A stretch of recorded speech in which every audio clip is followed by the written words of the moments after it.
وہ اپنے ماما پاپا کو منانے جا رہا تھا اور پھر اس کا ایکسیڈنٹ ہو گیا اور وہ مر گیا۔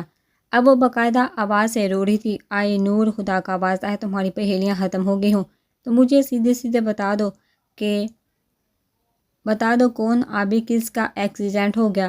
نور نے اپنے آنسو پونچھ کر ناک رگڑتے ہوئے کہا، اس دن جب ہم ایک بک فیسٹیول میں گئے تھے۔ دوسری طرف سے جواب آیا، ہاں تو میں نے ایک ناول لیا تھا۔ ہاں تو پھر آگے بتا دو یار، منہا نے جھنجھلاہٹ سے کہا تھا۔ تو اس ناول کا ہیرو تھا آبی آباد عزیز۔ نور کی آواز پھر بڑھائی ہوئی تھی۔ دوسری طرف منہا نے غصے میں سختی سے دانت بینچے تھے۔ اس نے دانت بینتے ہوئے کہا، نور خبردار، جو تم نے آگے یہ بولا کہ تم اس افسانوی کردار اپنے آبی کے لیے رو رہی تھی، ورنہ میں نے موبائل میں گھس کے تمہارا منہ توڑ دینا ہے۔ منہا غصے سے چیختے ہوئے کہا تھا، ہاں تو میں اور کس کے لیے رو رہی تھی؟ اسی کے لیے تو رو رہی تھی، وہ اتنا اچھا۔ نور پلیز پلیز چپ کر جاؤ، میں تمہارے ناول کے کریکٹر کی تعریف سننے کے بالکل موڈ میں نہیں ہوں، نہ ہی میں تم سے تمہارے آبی کی تعزیت کر سکتی ہوں۔ منہا کو پتا تھا کہ اب آئے نور نے ناول اس کے ہیرو کی تعریفوں کے پل باندھ دینے ہیں، اور کیونکہ ہیرو بیچارہ مر گیا ہے تو کم از کم اسے ہفتہ بھر اس کے مرنے کا شوق منانا تھا۔ وہ اسی طرح کوئی بھی ناول پڑھنے کے بعد منہا کو اس ناول کے بارے میں بتا کے اس کا ساتھ کھاتی تھی، اور کیونکہ منہا کو ناولوں میں کوئی دلچسپی نہیں تھی تو وہ بامشکل ہی یہ سب ہضم کر پاتی تھی۔ آئے نور نے خفا ہوتے ہوئے کہا، میں کون سا تمہیں کچھ بتا رہی ہوں، وہ تو تم نے پوچھا اس لیے بتا دیا، ورنہ تم ناول نہ پڑھنے والی کیا جانو ہم ناول ریڈرز کا درد۔ منہا نے کہکا لگاتے ہوئے کہا، اچھا اب خفا نہ ہو جانا یار، میں نے تمہیں اس لیے فون کیا تھا، اگر تمہیں اسکالرشپ کے لیے اپلائی کرنا ہو تو کل یونیورسٹی جا کر پتہ کر لو۔ کیا مطلب جا کے پتہ کر لوں؟ نور نے فوراً کہا، بے شک تمہیں اسکالرشپ نہیں لینی، لیکن کم از کم میرے ساتھ تو چلو۔ سوری نور، میں ضرور چلتی، لیکن مجھے کل ماما کو ڈاکٹر کے پاس لے کر جانا ہے، وہاں جانا بھی ضروری ہے۔ میں نہیں چل سکوں گی، تم چلی جانا۔ اچھا ٹھیک ہے، آئے نور نے افسردہ لہجے میں کہا، اور بتاؤ آنٹی کیسی ہیں؟ کیفے میں سگریٹ، شیشے اور چائے کی ملی جلی خوشبو چاروں طرف پھیلی ہوئی تھی۔ وہ لوگوں کے ہجوم میں کرسی پر گٹار تھامے بیٹھا کوئی گانا گا رہا تھا۔ اس نے بلو جینز پر وائٹ شرٹ پہن رکھی تھی، آستین کو کوہنیوں سے تھوڑا نیچے تک موڑا ہوا تھا۔ بائیں ہاتھ میں ایک مہنگی برانڈڈ کی گھڑی پہنی ہوئی تھی، جس کی چمک دور سے ہی اپنی طرف متوجہ کر رہی تھی۔ جب وہ گا چکا تو پورا کیفے تالیوں سے گونج اٹھا تھا۔ اس نے صرف مسکرا کر داد وصول کی اور وہاں سے اٹھ کر کونے کی ایک ٹیبل کے ساتھ لگی کرسی پر ٹیک لگا کے بیٹھ گیا۔ اپنے لال اور کالے رنگ کے گٹار کو اس نے ٹیبل سے لگا کر کھڑا کر دیا تھا۔ گٹار کے تاروں کے پاس کونے میں نگوں سے کچھ الفاظ لکھے گئے تھے، شاید 2 نام تھے، اور ان ناموں کے بالکل نیچے لکھا تھا، بڈیز۔ یہ ایک لڑکا اس کے سامنے آ کر بیٹھا تھا۔ یار شافع، تم کہاں ان بزنس کے چکروں میں پڑ رہے ہو؟ تم اتنا اچھا گاتے ہو، تمہیں تو گلوکار ہی بننا چاہیے، تمہیں آفر تو آتی ہوگی۔ وہ کرسی پر سیدھا ہو کر بیٹھا تھا، دونوں ہاتھوں کی انگلیوں کو آپس میں ملا کر ہاتھ ٹیبل پر رکھتے ہوئے سامنے بیٹھے لڑکے کو دیکھا، پھر کچھ دیر بعد بولا، میرے باپ کو جانتے ہو؟ سامنے بیٹھے لڑکے نے مسکرا کر کہا، انہیں کون نہیں جانتا یار، میرے بابا کہتے ہیں یہ گانا بجانا مراسیوں کے کام ہے۔ سامنے بیٹھے لڑکے نے کہکا لگاتے ہوئے کہا، کیا شافع آج کل ایسا کون سوچتا ہے؟ میرے بابا سوچتے ہیں، لیکن تم تو گاتے ہو نا یار۔ ہاں تو ایسا میرے بابا سوچتے ہیں، میں تو نہیں۔ کیا مطلب؟ شافع اپنا گٹار اٹھا کر کھڑا ہو گیا تھا۔ کچھ نہیں، اتنا کہہ کر وہ سامنے والے کو سوچوں میں الجھا کر باہر کی طرف چل دیا تھا۔ سامنے بیٹھے لڑکے نے اسے باہر جاتے ہوئے دیکھا تو زیر لب بولا، مجال ہے جو یہ لڑکا کبھی سیدھی بات کر لے۔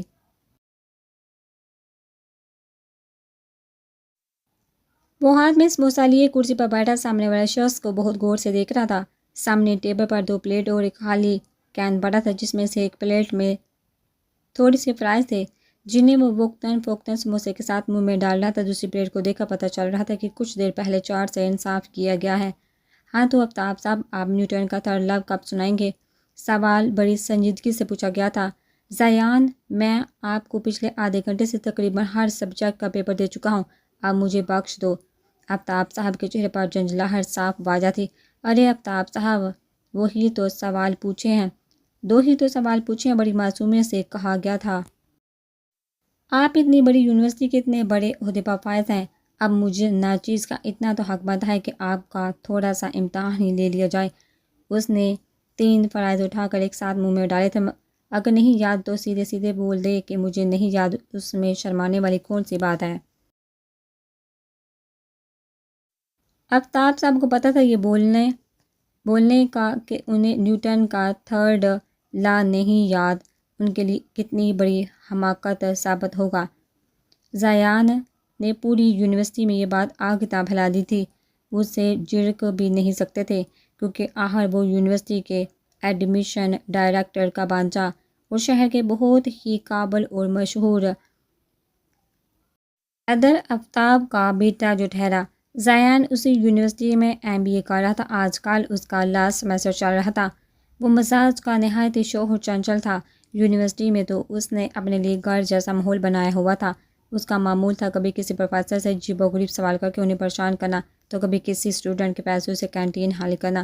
یونیورسٹی کے سب لوگ اس کی حرکتوں سے واقف تھے، اس لیے بعض اسٹوڈنٹ تو اسے دور سے ہی دیکھ کر اپنا راستہ بدل لیتے۔ خود کو معصوم ظاہر کرنا اور کہلوانا بھی اس کا پسندیدہ مشغلہ تھا۔ کچھ لڑکیوں کے لیے وہ کیوٹ اور سویٹ تھا، تو کچھ لڑکوں کے لیے بھوکھا شیطان۔ کھانا اس کی کمزوری تھی، جہاں کھانا وہاں زیان حیدر۔ وہ ان خوش نصیب لوگوں میں شامل تھا جو جتنا بھی کھا لے، لیکن موٹاپا انہیں چھو کر نہیں گزرتا۔ جہاں وہ اتنا شوخ و چنچل تھا، وہی دوسری طرف نرم دل طبیعت کا مالک تھا، جس سے صرف کچھ ہی لوگ باخبر تھے۔ آج اس نے آفتاب صاحب کو گھیرا ہوا تھا۔ ہاں تو آفتاب صاحب، آپ کے پاس 2 آپشن ہیں۔ نمبر 1، آپ کہہ دیں آپ کو اس سوال کا جواب نہیں آتا۔ نمبر 2، آپ کہہ دیں کہ I don't know۔ زیان نے مسکراہٹ دباتے ہوئے کہا تھا۔ آفتاب صاحب نے آنکھوں کو بڑا کر کے کہا، یہ کیا بات ہوئی؟ دونوں باتوں کا ایک ہی تو مطلب ہے۔ ان کے گڑبڑائے جانے والے انداز پر زیان کا کہکہ بلند ہوا تھا۔ چلیے میں دوسرا سوال پوچھ لیتا ہوں، اس نے بچے ہوئے فرائض ایک ساتھ منہ میں ڈالتے ہوئے کہا۔ سموسہ تو وہ پہلے ہی ہضم کر چکا تھا۔ زیان نے ٹیبل پر ذرا آگے ہو کر بڑی سنجیدگی سے کہا، لیکن پہلے ایک اور کین تو منگوا دے۔ یہ کہہ کر وہ واپس اطمینان سے ٹانگ پہ ٹانگ چڑھا کر بیٹھ گیا تھا۔ آفتاب صاحب کا دل کیا تھا کہ اپنے بال نوچ لے کہ کون سی گھڑی میں انہوں نے اس لڑکے کو اپنے آفس میں بٹھایا تھا۔ زیان نے دونوں ہاتھوں کی انگلیوں کو ملا کر پھر سنجیدگی سے کہا، ہاں تو آفتاب صاحب، آپ کا اگلا سوال بہت ہی آسان سا ہے۔ سوال یہ ہے کہ قائد اعظم کے 14 نکات تو سنا دیں۔ آفتاب صاحب کی برداشت جواب دے گئی تھی۔ انہوں نے فوراً کرسی پر سے کھڑے ہوتے ہوئے کہا، زیان بیٹا، مجھے بہت ضروری کام ہے، مجھے نیچے جانا ہوگا۔ وہ کرسی پر سے اٹھتے ہوئے تھے جب دروازے پر دستک ہوئی، may I come in؟ آفتاب صاحب کے لیے یہ آمد غنیمت ثابت ہوئی۔ کم از کم انہیں اب زیان کے سوالوں کا جواب تو نہیں دینا پڑے گا۔ انہوں نے سکون کا سانس لیا۔ come in۔ السلام علیکم۔ وعلیکم السلام۔ آفتاب صاحب نے سنجیدگی سے جواب دیا تھا، جی کہیے۔ سر، مجھے اسکالرشپ کے بارے میں انفارمیشن چاہیے تھی۔ آفتاب صاحب نے اسپاٹ چہرے سے کہا، جی تو آپ آن لائن اپلائی کریں۔ زیان نے اپنی کرسی نہیں موڑی تھی، وہ اسی طرح آفتاب صاحب کی طرف منہ کیے بیٹھا پیپر ویٹ گھما رہا تھا۔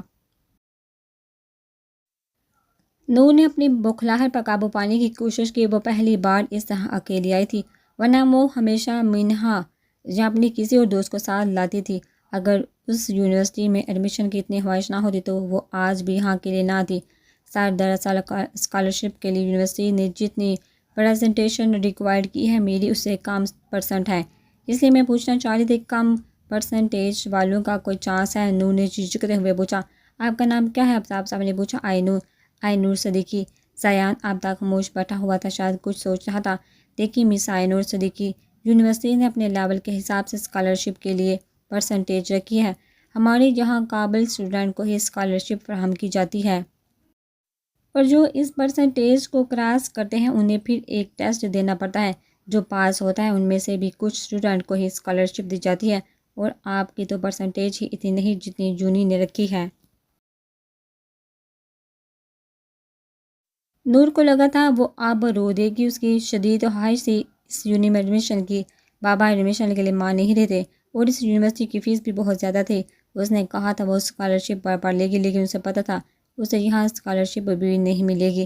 وہ ہر چیز سے واقف تھی، لیکن وہ چاہتی تھی کوئی معجزہ ہو جائے، اسے اس یونیورسٹی میں ایڈمیشن مل جائے۔ وہ اپنی کھوکھلی امیدوں کے ساتھ جہاں آئی تھی وہ اسے پتہ تھا امید اب ٹوٹ جائے گی۔ اس نے اپنے آنسو اور آواز پر قابو پاتے ہوئے کہا، سر مجھے اسکالرشپ کی ضرورت ہے۔ دیکھیے مس آئی نور، ایسے ہزاروں اسٹوڈنٹ ہیں جنہیں اسکالرشپ کی ضرورت ہے جو اس یونی میں پڑھنا چاہتے ہیں اور وہ آپ سے زیادہ قابل ہیں۔ انٹر کے بعد اگر کوئی اسٹوڈنٹ یونی میں پڑھنا چاہتا ہے تو زیادہ تر اسٹوڈنٹ کی پہلی خواہش یہ یونی ہوتی ہے، ہم ہر کسی کو ایڈمیشن تو نہیں دے سکتے نا، اور بھی بہت اچھی یونیورسٹیز ہیں، آپ وہاں اپلائی کر کے دیکھ لیں۔ نور کو اب وہاں کھڑے رہنا مشکل لگ رہا تھا، آنسو تھے کہ نکلنے کے لیے بےتاب ہو رہے تھے۔ اس کو آنسو پر بھی غصہ آ رہا تھا، کوئی لندن امریکہ کی یونیورسٹی کی خواہش تو نہیں کی تھی۔ اس نے تحلیل سے سوچا تھا، اوکے تھینک یو کہتے ہی وہ فوراً باہر نکل گئی تھی، مڑتے ہی آنکھوں کو بے دردی سے رگڑا تھا۔ آپ کی پرسنٹیج کتنی ہے؟ مس آئی نور وہ دروازے سے نکل کر چند قدم ہی چلی تھی جب کسی کی آواز اس کے کانوں سے ٹکرائی۔ اس نے مڑ کر دیکھا تو زیان اس سے ہی مخاطب تھا۔ اس کے بلیک جینز پر بلیک کی ٹی شرٹ پہنی ہوئی تھی، ایک ہی ہاتھ میں ایک چوڑا سا بینڈ اور گھڑی پہنی ہوئی تھی۔ اندر ساری گفتگو میں نور نے اس پر صرف ایک نظر ڈالی تھی۔ جی نور الجھن کا شکار ہوئی تھی، میں نے فارسی یا عربی میں تو کچھ نہیں پوچھا، آپ کی پرسنٹیج کتنی ہے؟ نور نے کچھ جھجکتے ہوئے کہا تھا 75%۔ زایا نے پرسوچ انداز میں کہا، اگر آپ کا ایڈمیشن ہو گیا تو آپ مجھے کیا انعام دیں گی؟ جی نور نے چونکتے ہوئے کہا، دیکھیے میں اردو میں بات کر رہا ہوں، آپ پھر بھی جی جی کیے جا رہی ہیں۔ اگر آپ کوئی اور زبان سمجھتی ہیں تو مجھے بتا دیں، میں اس میں آپ سے مخاطب ہو جاؤں گا۔ نور مسلسل الجھن کا شکار تھی، آپ کیا کہنا چاہتے ہیں؟ سیدھی طرح کہیں، میں آپ کو اسکالرشپ دلوا سکتا ہوں، لیکن بات یہ ہے کہ اس سب میں مجھے کیا فائدہ ہوگا؟ نور کو کچھ بھی سمجھ نہیں آ رہا تھا۔ جی لیکن سر نے تو کہا کہ میری پرسنٹیج اسکالرشپ کے لیے کم ہے تو مجھے ایڈمیشن نہیں مل سکتا، اور آپ کیوں مجھے اسکالرشپ دلوائیں گے؟ ایڈمیشن ڈائریکٹر آپ کے ماما لگتے ہیں کیا؟ زیان نے شوق مسکراہٹ لاتے ہوئے کہا، ایسا ہی سمجھ لیں، اور آپ نے کہا نا آپ کو ضرورت ہے، وہ تو اور لوگ بھی ہیں۔ آئی نور نے فوراً کہا، میں آپ کی بات کر رہا ہوں مس آئی نور، آپ مجھ پر ترس کھا کے حساب کر رہے ہیں؟ نور کچھ شرمندہ ہوتی ہوئی بولی، نہیں میں نے کوئی خدمت خلق فاؤنڈیشن تو نہیں کھولا، میں آپ پر ترس کھاؤں گا، میں آپ سے ڈیل کروں گا۔ نور ایک لمحے کے لیے ٹھٹک کر 2 قدم پیچھے اور تیز لہجے میں کہا، کس طرح کی ڈیل؟ ارے ذرا تحمل سے محترمہ، میں کوئی ایسا ویسا لڑکا نہیں ہوں، آپ میری ڈیل سن تو لیں۔ اگر میں نے آپ کو اسکالرشپ دلوا دی اور آپ اس یونیورسٹی کا حصہ بن گئی تو آپ کو روز 2 برگر، 3 فرائز کی پلیٹ اور 3 سافٹ ڈرنک کے کین مجھے دینے پڑیں گے، اور ہاں ہفتے میں 1 دن آئس کریم بھی کھلانے پڑے گی، وہ بھی صرف 5۔ زایا نے سب چیزیں ہاتھ پر گنتے ہوئے کہا۔ آئی نور کو لگا تھا سامنے کھڑا شخص یا تو خود پاگل ہے یا اسے سمجھ رہا ہے۔ دیکھیے میرے پاس فالتو ٹائم نہیں، آپ اپنا ٹائم پاس کہیں اور جا کر کریں۔ نور جانے کے لیے مڑی تھی، لگتا ہے آپ مجھے سنجیدگی سے نہیں لے رہی۔ نور رک کر واپس مڑی اور کہا، جی آپ نے بالکل صحیح سمجھا، کیونکہ میں اتنی پاگل نہیں ہوں کہ آپ ٹائم پاس کرو اور میں ہمدردی سمجھوں۔ دیکھیے میں نہ ٹائم پاس کر رہا ہوں اور نہ ہی کوئی ہمدردی، میں آپ سے ڈیل کر رہا ہوں، میں نے آپ کو اپنی ڈیمانڈ بتا دی ہے، آگے آپ کی مرضی ہے۔ زایا نے ہاتھ اٹھاتے ہوئے کہا۔ نور کو حیرانگی ہو رہی تھی، آپ سچ میں صرف برگر اور فرائز کے لیے مجھے اسکالرشپ دلوا سکتے ہیں؟ زیان آنکھوں کو بڑا کر کے بولا تھا، آپ نے میری بات ٹھیک سے نہیں سنی، میں نے برگر، فرائز، آئس کریم اور کولڈ ڈرنک کی بات کی تھی، اور جہاں تک بات اسکالرشپ کی ہے تو فرائز کے لیے تو میں کسی کا قتل بھی کر سکتا ہوں۔ نور کو لگا تھا سامنے کھڑے شخص کا کوئی نٹ ڈیلا ہے۔ میں نے آپ کو اپنی ڈیل بتا دی، باقی آپ کی مرضی ہے۔ اگر آپ آفر میں انٹرسٹڈ ہیں تو اپنی مارک شیٹ اور دوسرے ضروری ڈاکومنٹس مجھے دے دیں اور اسکالرشپ کا آن لائن فارم جا کر فل کر دیں۔ اس نے بڑے اطمینان کے ساتھ کہتے ہی واپسی کے لیے قدم بڑھا دیے تھے۔ نور کو اس شخص کی باتوں پر ذرا بار بھی یقین نہیں تھا، لیکن اس نے قسمت کو ایک بار پھر آزمانا چاہا تھا۔ رکیے، اس نے بیگ میں سے مارک شیٹ اور 1-2 ضروری ڈاکومنٹ نکال کر زیان کی طرف بڑھائے اور پھر ہاتھ واپس کھینچ لیا۔ اگر آپ فراڈ نکلے تو میں آپ پر یقین نہیں کر سکتی۔ آپ ایک کام کریں، آپ اپنے NIC کی کاپی مجھے دے دیں۔ زیان نے کوفرس سے اف کیا تھا، پھر اپنا والٹ نکال کر اس میں سے NIC کی کاپی نکال کر نور کی طرف بڑھائی۔ جیسے ہی نور نے لینے کے لیے ہاتھ آگے بڑھایا، زیان نے فوراً ہاتھ پیچھے کھینچ لیا۔ اگر آپ فرار نکلی تو میں آپ پر یقین نہیں کر سکتا، زیان نے اسی کے لہجے میں کہا تھا، پھر جیب میں سے پین نکال کر فوٹو کاپی پر ایک ترچھی لکیر کھینچی تھی۔ آپ ٹھیک ہے، وہ کیا ہے نا، زمانہ خراب ہے اور میں معصوم NIC ایسے ہی کسی کو نہیں دینا چاہتا۔ آئے نور نے زیان کے ہاتھ سے فوٹو کاپی لے کر بیگ میں رکھ لی۔ اوکے، پھر کام ہونے کے بعد ملتے ہیں، اللہ حافظ، زیان نے ہاتھ ماتھے پر لے جاتے ہوئے کہا۔ وہ مڑ گیا۔ کمرے میں چاروں طرف اندھیرا تھا، وہ بیڈ پر چت لیٹا سو رہا تھا۔ نیند میں تھوڑی دیر بعد وہ بے چینی سے بیڈ پر ہاتھ مار رہا تھا اور کچھ بڑبڑا بھی رہا تھا، الفاظ واضح نہیں تھے۔ یکدم وہ کسی کا نام لے کر اٹھ بیٹھا، سانسیں بے ترتیب ہو تھی، دل اتنی ہی زور سے دھڑک رہا تھا کہ کمرے کی خاموشی میں دھڑکنوں کی آواز واضح سن سکتا تھا۔ اس نے ہاتھ بڑھا کر لمپ آن کیا، ہاتھ سے ماتھے پر آئے ہوئے پسینے کو صاف کیا، ایک لمبی سانس لے کر خود کو نارمل کرنا چاہا، لیکن اس کا کمرے میں دم گھٹ رہا تھا۔ وہ خود کو نارمل نہیں کر پا رہا تھا۔ وہ بیڈ پر سے اٹھ کر کمرے کے ساتھ بنی چھوٹی سی بالکونی میں آ گیا۔ تازہ ہوا نے جب چہرے کو چھوا تو جیسے ایک سکون کا احساس ہوا۔ قریب ہی نہر کے پانی کا ہلکا سا شور جیسے اس کو سکون پہنچا رہا تھا۔ وہ جہاں آ کر انہی کیفیت کا شکار ہوا کرتا تھا۔ اس نے بالکونی کے لکڑی کے تہتے پر اپنے دونوں ہاتھ رکھ کر گردن جھکا لی۔ اس کی آنکھوں سے آنسو کا ایک قطرہ نکل کر اس کے ہاتھ کی پشت پر گرا تھا۔ کافی دیر تک وہ چپ رہا، کچھ دیر بعد صرف ایک جملہ کہا تھا، میرا درد کم نہیں ہوتا۔ ارمینا بیگم کچن میں مصروف تھی۔ آئے نور گھر پہنچی تو سیدھا ان کے پاس کچن میں آ گیا۔ السلام علیکم۔ وعلیکم السلام، یہ چہرہ کیوں بجھا ہوا، کام نہیں ہوا کیا؟ انہوں نے آئے نور کو بغور سے دیکھتے ہوئے کہا۔ آئے نور نے پاس کی کرسی پر بیٹھ کر چھت کو گھورتے ہوئے کہا، میرے کام کبھی وقت پر ہوئے ہیں جو آج ہو جاتا۔ کیا ہوا ہے، کیوں ایسی بات دکھا رہی ہو؟ ارمینا بیگم پریشان ہو کر اس کے پاس آ کر بیٹھ گئی تھی۔ کچھ نہیں، بس آپ تو جانتی ہیں نا، ہر جگہ سفارش اور پیسہ چلتا ہے، مجھے وہاں اسکالرشپ پر ایڈمیشن کہیں نہیں ملے گا ماما، اور بابا میرٹ پر ایڈمیشن کروائیں گے نہیں۔ ارمینا بیگم نے اس کے ہاتھوں پر ہاتھ رکھ کر مایوسی سے کہا، تم تو جانتی ہو نا اپنے بابا کو، کتنی مشکلوں سے تو تمہیں انہوں نے یونیورسٹی میں پڑھنے کی اجازت دی ہے۔ جی ماما، میں بابا کے مزاج کو بہت اچھی طرح سے جانتی ہوں۔ آپ یہ سب چھوڑیے، کھانا لگائیے، پھر ساتھ میں کھاتے ہیں۔ وہ اسکارف کھولتے ہوئے اٹھ گئی۔ اس نے ماں کو اداس دیکھ کر بات بدل دی تھی۔ اسے سب برداشت تھا، لیکن ماں کی اداسی کو کام نہیں۔ ارمینا بیگم ایک گورنمنٹ اسکول کی ٹیچر رہ چکی تھی اور اب ریٹائرمنٹ کے بعد گھر پر رہی ہوتی تھی۔ صدیقی صاحب ایک فارم میں اچھے پوسٹ پر ملازمت کرتے تھے، مزاج کے لحاظ سے گرم انسان تھے۔ آئی نور ان کی اکلوتی بیٹی تھی، لیکن انہیں بیٹی کی خواہش تھی۔ وہ آئی نور سے پیار تو کرتے تھے، لیکن بیٹا نہ ہونے کی وجہ سے ہمیشہ اکھڑے رہتے تھے، بات بے بات پر غصہ کر جاتے۔ وہ آئی نور کی یونیورسٹی میں داخلے کے لیے راضی نہیں تھے اور اس یونیورسٹی کی فیس بھی کچھ زیادہ ہی تھی، تو وہ اور نہیں مان رہے تھے۔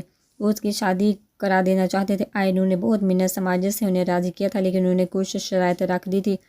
زیان مارک شیٹ کو ہاتھ میں لیے بیڈ پر لیٹا سوچوں میں گم تھا، پھر خود ہی بڑبڑانے لگا، زیان بیٹا، کھانے کے چکر میں ذمہ داری تو لے لی ہے، لیکن یہ کام اتنا آسان ہے کیونکہ تمہارے کارنامے تو ایسے ہے ہی نہیں کہ تم ماموں یا بابا سے بات کرو اور کام ہو جائے۔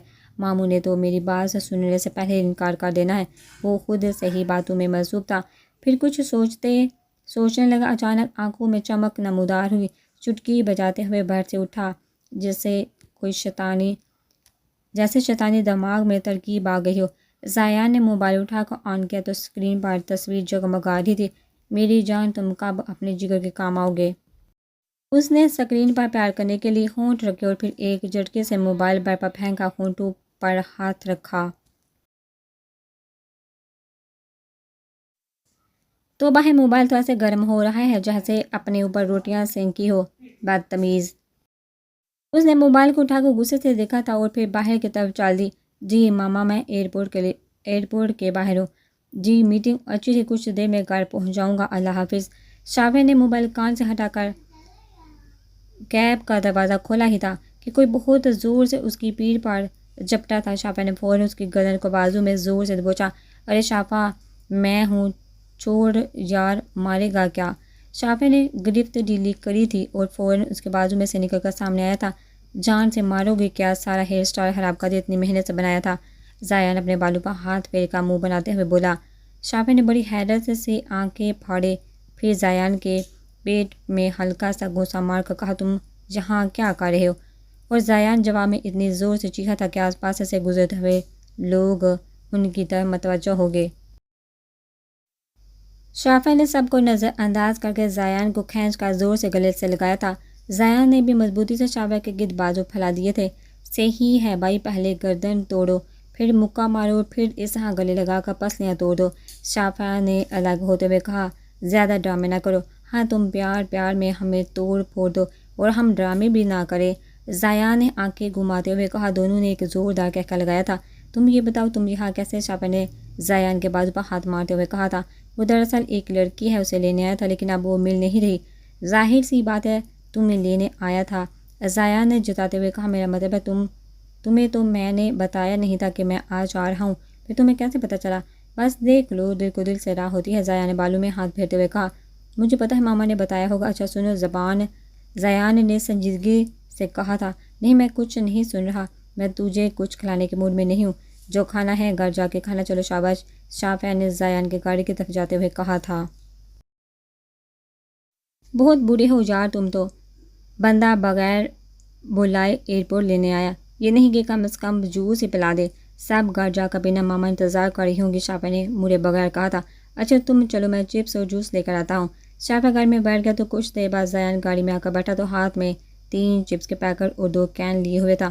2 پیکٹ ڈیش بورڈ پر رکھے، گاڑی سٹارٹ کرتے ہوئے ایک پیکٹ کھول لیا۔ شافعہ نے کین لینے کے لیے ہاتھ بڑھایا تو زیان نے حیرت بھری نظر سے شافعہ کی طرف دیکھا۔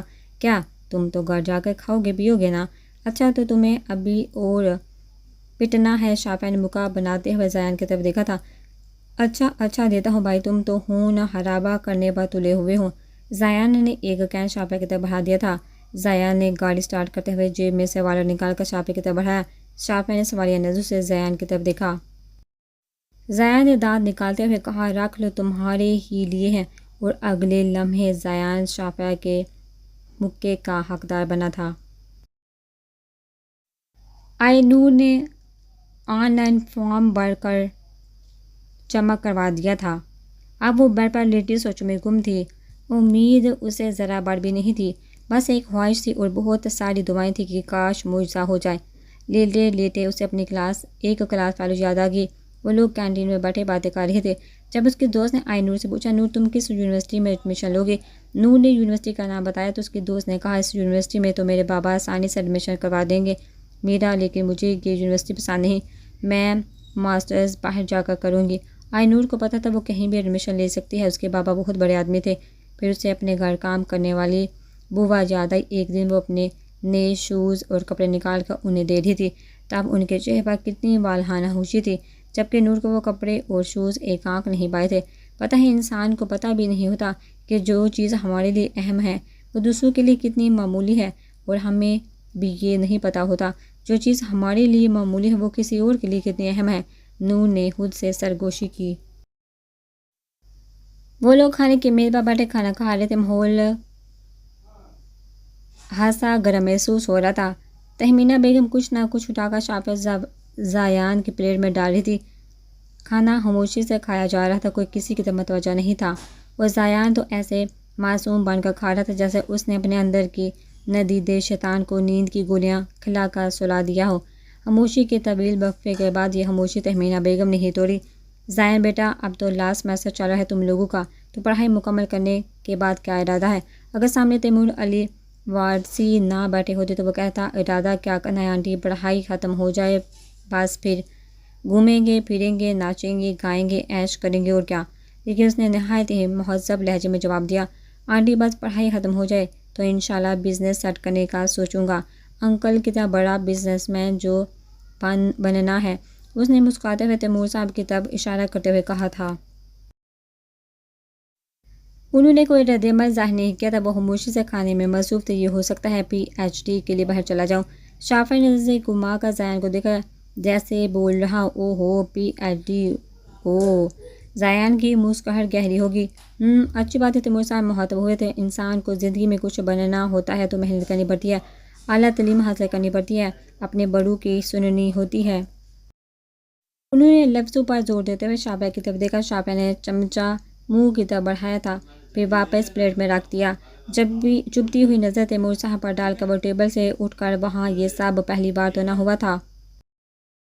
تیمور علی وارثی اور شافعہ دونوں باپ بیٹے کے آپس میں تعلقات کچھ خاص نہ تھے، اور کیونکہ زیان شافعہ کے بچپن کا دوست تھا تو یہ بات اس سے ڈکی چھپی ہوئی بھی نہیں تھی۔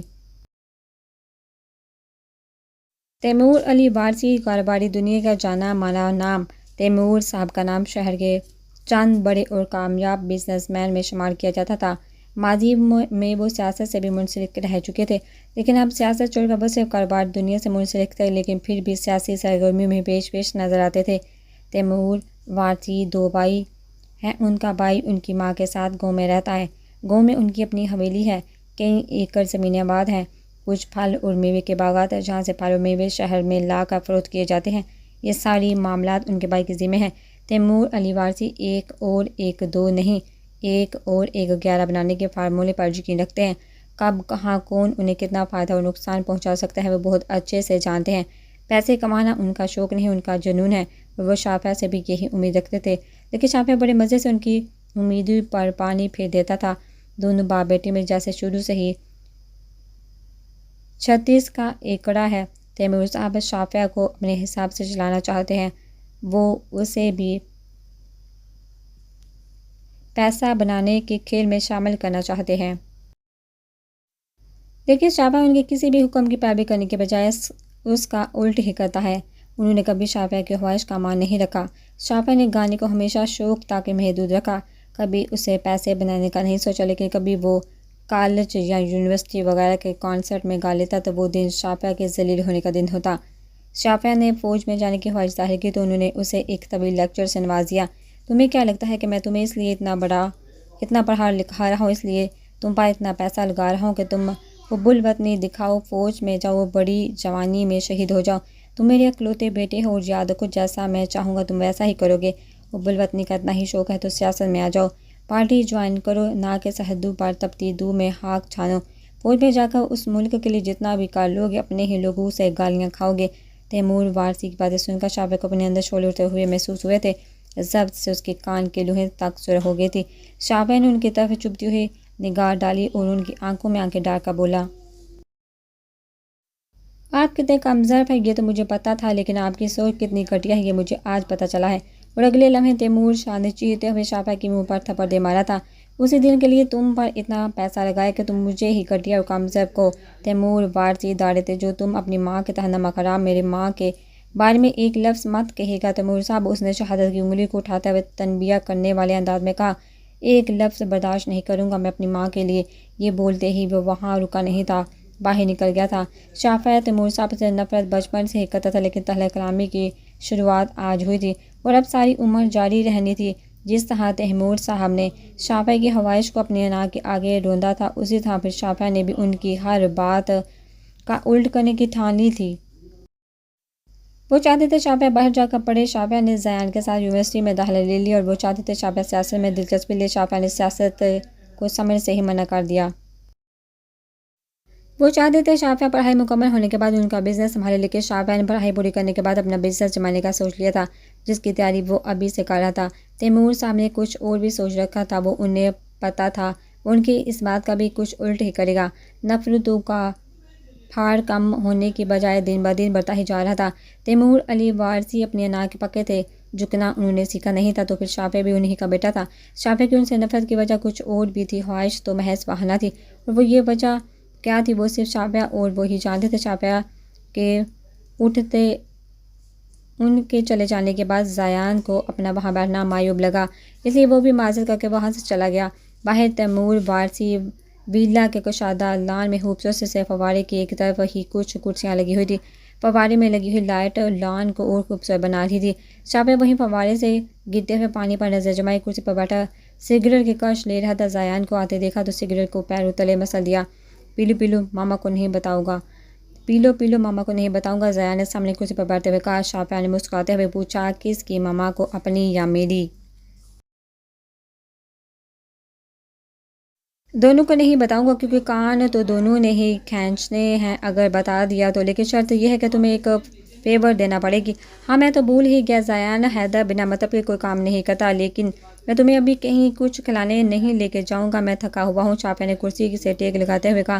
زیان محفوظ محفوظ ہوتے ہوئے بولا، عزت افزائی کا بہت شکریہ اور یار میں اتنا بھی نہیں کھاتا جتنا تم لوگ بولتے ہو، فالتو میں مجھے معصوم کو اپنی گندی نظر لگاتے ہو۔ او ہو Zayan, the greatest innocent. Zayan نے دانت نکالے، اب کام کی بات کر لیا۔ اچھا چلو بتاؤ کیا فیور چاہیے؟ ایسا کون سا کام آ گیا جو میرے بھائی سے نہیں ہو رہا؟ شافعہ نے مصنوعی حیرت ظاہر کی۔ زیان نے شافعہ کے قریب آ کر سرگوشی میں کہا، یہ کام صرف تم کر سکتے ہو میرے بھائی۔ شافعہ پیچھے کو ہوا، توبہ توبہ زیان تم کن چکروں میں پڑ گئے ہو؟ میں ایسے ویسے کوئی کام نہیں کروں گا۔ زیان نے شافعہ کی گردن دبوچی، تو میری بات سنجیدگی سے نہیں سنو گے؟ شافعہ کا ہلکا سا قہقہ بلند ہوا۔ اچھا سن رہا ہوں، بتاؤ یار۔ زیان نے شافعہ کی گردن چھوڑی، پھر سرگوشی میں بولا، ایک لڑکی ہے تو تمہیں محبت ہو گئی ہے کیا؟ شافعہ نے بے ساختہ کہا۔ اس بار زیان نے شافعہ کے منہ پر غصہ مارا تھا۔ تم اپنے سستے جوک سے سنا دو پہلے۔ شافعہ کا ہنس کا برا حال تھا۔